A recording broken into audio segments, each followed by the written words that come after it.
Good morning, EXJWs. This is the Oracle coming in for another edition of my vlog.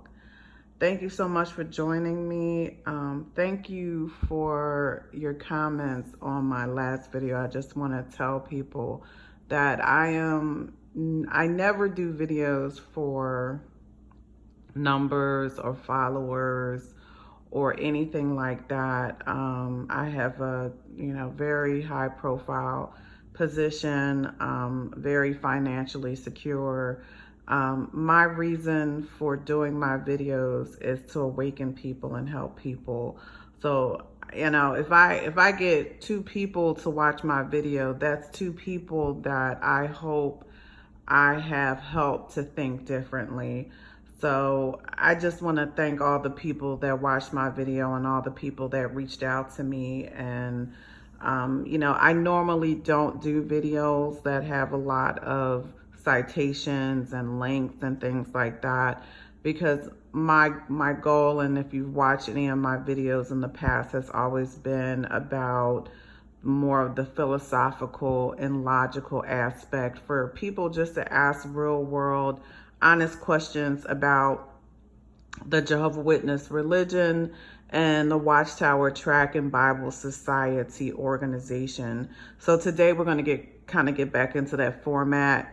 I just wanted to talk about current events and what my take is on the current events, and just wanted to sort of throw out some things to the XJW community so that they can continue the thought process, continue the waking up process.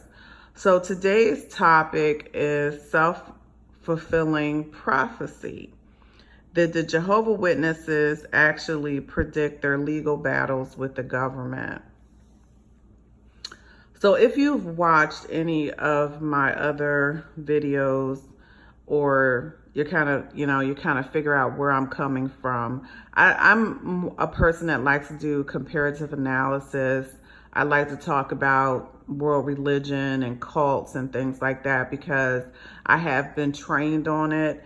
And I've, like for people to kind of think about things, not just in terms of what's going on with the Jehovah Witnesses, but what happens in cults. And I think there's a lot of other religions that have a similar apocalyptic tone to them that the Jehovah Witnesses have. So if you're XJW, or you're a fader, or you're someone that's very familiar with the Jehovah Witness organization, then you're like me. I was a third generation Jehovah Witness. I was born into this cult, and I left when I was 17 years old. I woke around 17. If you look at my repository of videos, I'm very open about sharing my path on awakening. And I clearly remember this idea of Armageddon and the signs of when Armageddon would happen. And I know it has changed many times, but the core idea was that there would come a time that the Jehovah Witnesses and the organization itself would be attacked by the government, that the government would start to look at organized religions and attack them, and then they would go after the Jehovah Witness organization, and that would then herald, the beginning of Armageddon, the final frontier. Again, things have changed a lot since I was a Jehovah Witness. A lot of things that they do now are things that when I was a part of the Jehovah Witnesses, they talked against it. And I've said, I clearly remember them telling people not to go on the internet. I clearly remember them telling people, and cautioning people against television evangelists. I clearly remember them talking about, in attacking organizations that ask for donations outwardly, and then to find out that they actually have ATMs or places in their organizations where you can actually donate with your credit card. So a lot of things have definitely changed in the Jehovah Witness organization. But it's really interesting to me that they've taken on a lot of the attributes that they used to say they would never do. And I just kind of want people to understand that there have been a lot of cults, apocalyptic cults, doomsday, if you will, cults that have used the tactic of the government will come after us at some point. And because if you understand the psychology of the people that started these groups and they're sort of being against the government or against, I'm trying to use a really good term to get people to understand that what you're seeing happening right now is not a self-fulfilling prophecy. It's not a prophecy of the Jehovah Witnesses. It is what people do when they know that they're going against society. They're predicting, because they have a crucifixion ideology in themselves. A lot of the people that start these types of movements, apocalyptic movements, doomsday movements, movements where they have conditioned their members to be prepared for acts by the group, all sort of have this idea. So it's not just the Jehovah Witnesses. So because I actually study cults, some of the other, if you're interested, because I always tell people, don't just listen to me. I'm just giving you the seeds for you to plant your own, trees or flowers of understanding, and basically do the research for yourself. What I've never condoned from the Jehovah Witnesses is trying to control the narrative and only keeping the information to say only we're the sole source of information for you. Because Jehovah Witnesses in the Watchtower, Tract and Bible Society actually keep a lot of information from their members. So if you want to watch the documentary on the Jim Jones Massacre, which was another apocalyptic organization, and what's really interesting, if you watch my last video, and I've talked about the statistics for the populations of people in the Jehovah Witness organization, and it's a majority group that has non-white members. And if you look at the Jim Jones cult, and if you follow the story of the Jonestown Massacre, you'll find that the Jim Jones cult was a group that had a majority of African Americans and a majority of non-white Hispanics in this group, but it was majority African Americans. So when you look at the Jonestown Massacre, and this was another apocalyptic cult, and you actually listen to the people that were interviewed, they talk about how they were attracted to this organization because it had this idea that everyone was equal and that they were free, and that they were getting into this group because it was all about love. But as they started to get involved in this group, they realized that there was this undertone of, this is only going to happen for so long because we're so different from what's going on in society, and we're saying things that we know the government is going to come after us at some point. But if you're educated, or you don't, you have common sense, or you're logical, and you realize that what is a self-fulfilling prophecy?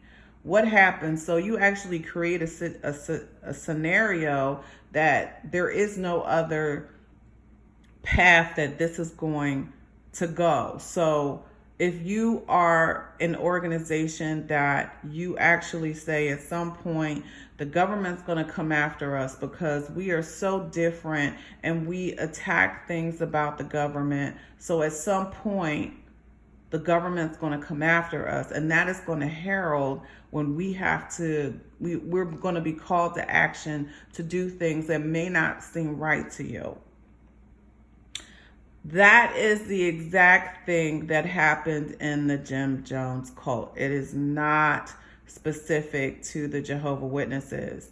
If you ask there, and they did a very good documentary on it on the anniversary of the Jonestown Massacre. And I encourage people, if I find a link to it, I will put it in my description. Give me about a day.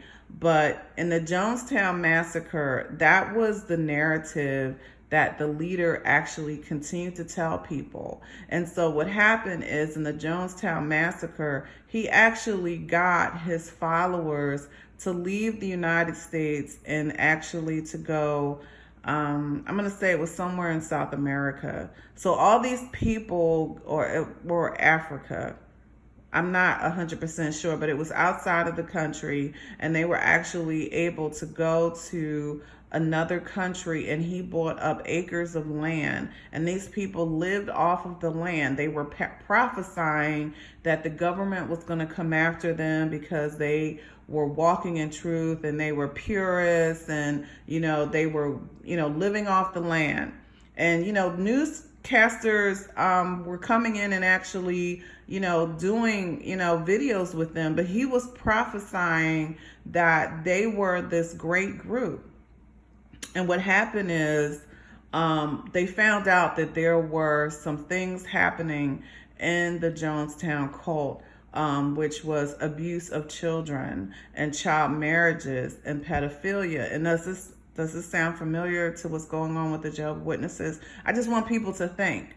So when, and not allowing people to leave because people felt they had been pressured to go to Jonestown. And when they actually got there, some of them had some real issues with some of the things that were happening in their compound. So they didn't feel that they were free to leave.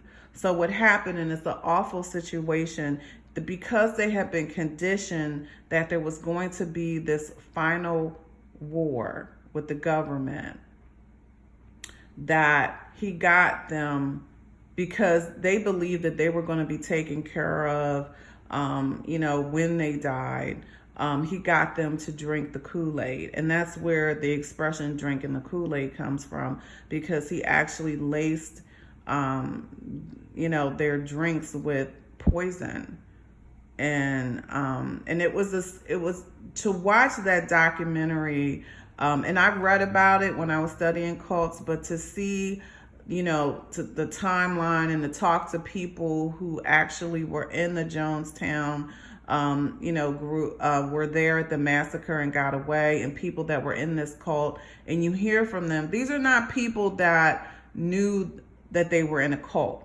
And that's kind of how Jehovah Witnesses are. When you tell them they're in a cult, they literally don't believe it. They believe that they're of the true religion. And when you talk to people that were in the Jim Jones cult, they didn't believe that they were in a cult. They thought they were doing something revolutionary and different. And when they went to the compound, that they were, being as free as they could be, they were self-sufficient. And I just kind of want people to think about the comparison to what's going on with the Jehovah Witnesses right now. So what's going on with the Jehovah Witnesses right now is that there have been a lot of cases of pedophilia and sexual abuse of children that are being brought to the forefront because the policy of the Jehovah Witnesses are being questioned, as it should be. And again, if there's a video that I did, and it was in response to me questioning if the Jehovah Witnesses are actually following due process, because I actually studied law and have a graduate certificate in legal studies. And what I wanted people to do was to just hit on the policy. Because, as someone who has worked in the legal field and, like I said, is trained on it, I do have friends that are practicing attorneys right now, have graduated from the top law schools in the United States that I talk to all the time. And basically, if you go back to what is your policy, that is the problem. The two witness rule policy is the problem. The disfellowshipping and then reinstatement of known pedophiles is the problem. And because that's a part of the policy. The policy has never been to immediately alert the authorities when you are aware of a child abuse situation in your Kingdom Hall or your congregation. That is the policy. And everyone that is a Jehovah Witness knows that. There's a problem with a known pedophile that has been disfellowshipped, is reinstated, and then 15 years go by and they move to another congregation and they become an elder. And no one is aware that this person is a known pedophile. And then they go on to abuse other children. Because the policy of the organization, the Watchtower, Tract and Bible Society, is marred. And it needs to be called out because the governing body went on JW.org and they gave a presentation. I saw it. And one of the governing body members justified the two witness rule. And again, these are all things that, because there have been thousands of children, thousands of surviving adults that have been victims, and I'm one of those people, that was molested by my grandfather. Nothing ever happened because of the two witness rule. Shake it off, get over it. He didn't rape you. He just touched you inappropriately. You'll live. So, these are the ideas that are very, very ingrained in the Jehovah Witness organization. And because there have been so many cases that are now being brought to the forefront, and honestly, again, because in my case, no one ever talked about it. My grandmother hid it. And it was never talked about. I didn't find out about my own family and my grandfather being a sexual predator until his death. There was never a judicial meeting. No, my grandmother never went to congregations. She never told anybody about it. So what I'm saying is that as many cases that we are aware of, I'm going to double down and say that there's just as many cases that we've never heard about because of the two witness rule, because this is a male-dominated, misogynistic organization that does not protect women and children. So if you're already conditioning your members that, listen, don't even come to us if there's not two witnesses, and you know that you as a woman do not have the same amount of leverage and respect as a man, then you're going to be like my grandmother. So my point is that there's no self-fulfilling prophecy with the Jehovah Witness organization, that because we are fighting for rights of children and fighting for rights of people that have been abused and have suffered mental anguish, that they've predicted this, because that legitimately makes no sense. However whether you're atheist or agnostic or you believe in a higher being, there is no way that you can convince me that a God or entity, or if you're talking about the good and bad in society, the negative and the positives of life, there's no way you can convince me that advocating for sexual abuse victims is a negative thing against God. There's no way you can convince me that Jehovah, God, Allah, whomever you worship, is co-signing on an organization protecting child abuse perpetrators. That's man. See, religion is man interpreting God. That's all religion is. And all these people that are fighting for an organization, you're actually not. This has nothing to do with Jehovah. This is about people that have been conditioned to protect an organization no matter what. So the self-fulfilling prophecy of the government coming after the Jehovah Witness and heralding the end. No, actually, here's what happened. Let me break it down for you. So there were some men that created this organization, and they knew that because they were creating an organization that was different from what was going on at the time, they knew that they were being persecuted. They knew that people had a problem with some of the things that they were saying. So of course they're going to put in this idea that when they totally try to break up our religion, that this is going to herald that now we are coming into the Armageddon. We're coming into the end of times. It's not just Jehovah Witnesses that have done that. This is an apocalyptic organization. It has always been about predicting its demise because you had people that were narcissistic. You had people that had complexes of being martyrs. And again, study the Jim Jones cult. There was another group that I wanted to mention. There's another group that what is the name of this group?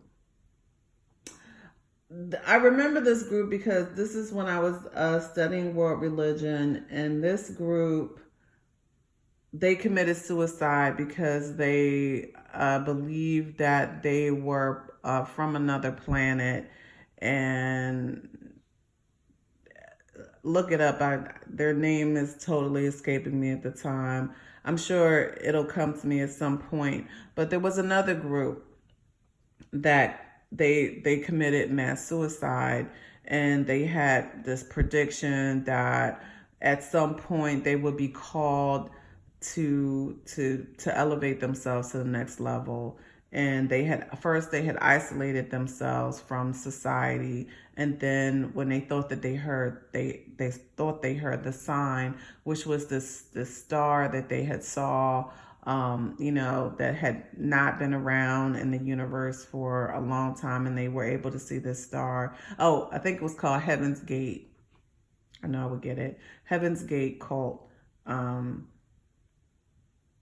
they all mass committed suicide. So how do I think that this may be part of the agenda of the Jehovah Witnesses?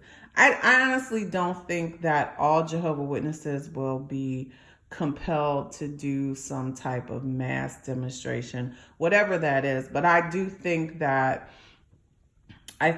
because there is this idea that has always been a part of the Jehovah Witness message, sort of this endgame, that when you start seeing these cases being brought to the Supreme Court, and you're seeing that Jehovah Witnesses are being forced to change their policies, that the Watchtower, Tract and Bible Society is going to push back and is going to say that this is a sign of the Great Tribulation, and here's what you need to do. I've seen some of the videos that they've been putting out. I've seen some of the magazine articles, and I've been really concerned about it. I remember a conversation I had with my father, and it was literally, I think after I had been studying cults, and I realized for the first time is we have these aha moments. And I realized for the first time, I never really considered that the Jehovah Witnesses were apocalyptic cult until, I had my aha moment. And I'm like, what is their end game? Because, I honestly do not believe that there is anything like an Armageddon that's going to happen. But if you have an organization that has continually tried to predict the end of the world and has tried to use certain events to predict the end of the world, and when that doesn't happen, then anything that they can try and use to convince their members, they're going to have to create situations for it to play out. And I see that happening right now. I see the Supreme Court cases, the Jehovah Witnesses being put on trial for legitimately allowing sexual abuse to happen is something that they're going to try and twist it and tell their members, actually, we're not at fault for anything, but this is something that we've actually prophesied. This is part of the prophecy. And that's the danger.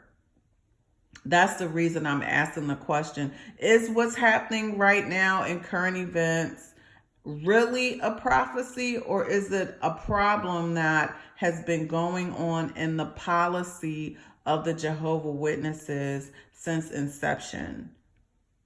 There's a lot of stuff behind the scenes that people are now becoming more educated. They're becoming more aware. There's more vehicles for us to interact with each other and to talk about things so that we can share. When I was growing up, and even when I left, there wasn't this vehicle for people to share information. So if there was a congregation that was dissolved because there was a sexual abuse case and the members disagreed with what the what the Watchtower and Tract had done, you would never know about it. I never knew that there were congregations that had been dissolved for sexual abuse and for the members taking a stand against spousal abuse, and then having the Watchtower and Tract Society say one thing or another.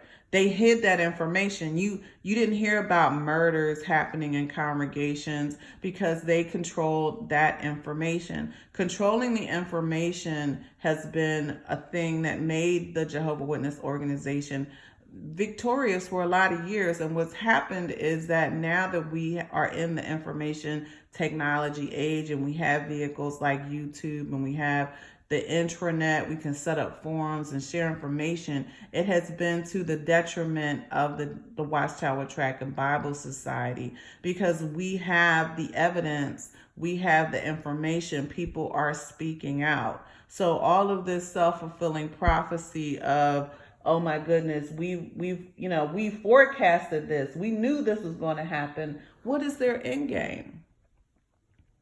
So getting back to, when I asked my father this question and I said, what would you do if the Watchtower and Tract Society told you to leave your job and to move on a compound because they know that this event that has happened is a sign of the Great Tribulation? What would you do? And my father was like, well, if Noah was told to get on the ark and he, had issues with it, then, I'm a part of this organization. I have to follow what they tell me. And I'm like, and that's my concern. That's my concern.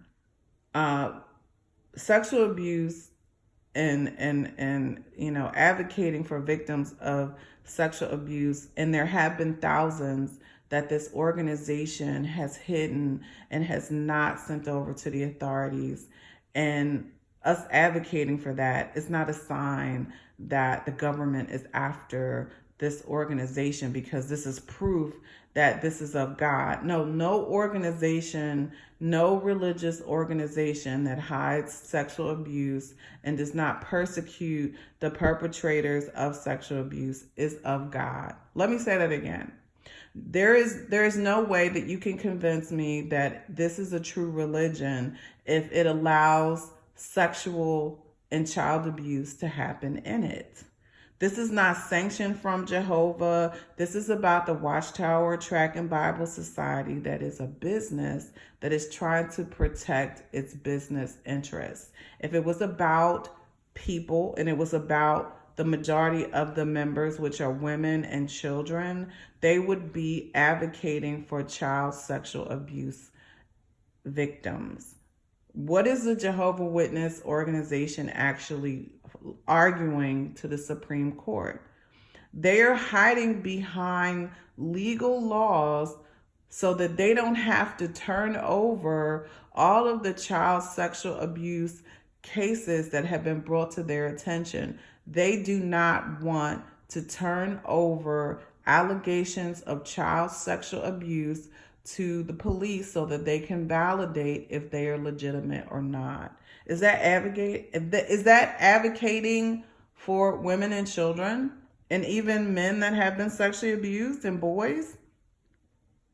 And you want to convince me that this is of God, and because people are advocating for children and people that have been sexually abused as children, that this is a sign of a prophecy of the Great Tribulation happening. And I'm saying hogwash. Hogwash. This is not a self-fulfilled prophecy. This is an imperfect organization that is being called to task. Period.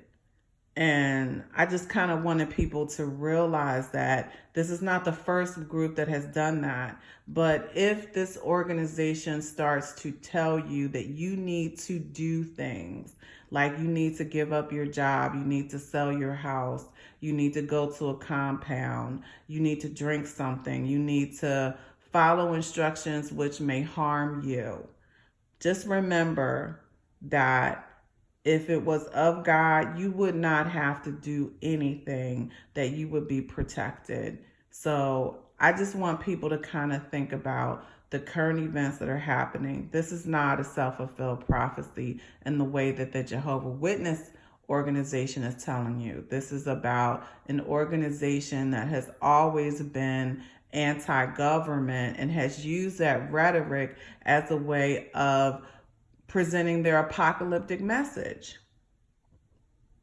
Here's the end game. Here's what we see is going to happen. You know, people got together and tried to figure out how they could sell it. But as I started with, I've been acquainted with this organization my whole life, but I was a member and I've seen how many times they've had to change their predictions. I was a member in 1975. I remember the Watchtower when they said there's a generation that will never pass. Now that particular information is considered apostate information, which I find ludicrous. This was your publications that said this.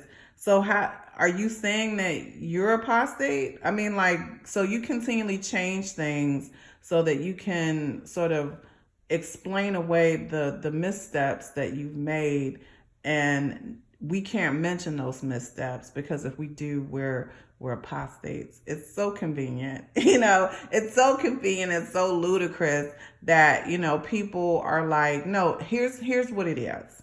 You don't know what you're talking about. You've made false predictions and false prophecy, and now you're just trying to save face. Let's call it what it is. I'd rather you just admit that and move on. Don't call people out for actually, speaking the truth, because we're in an age of enlightenment. We're in an age of people that can wake up and can actually speak for themselves.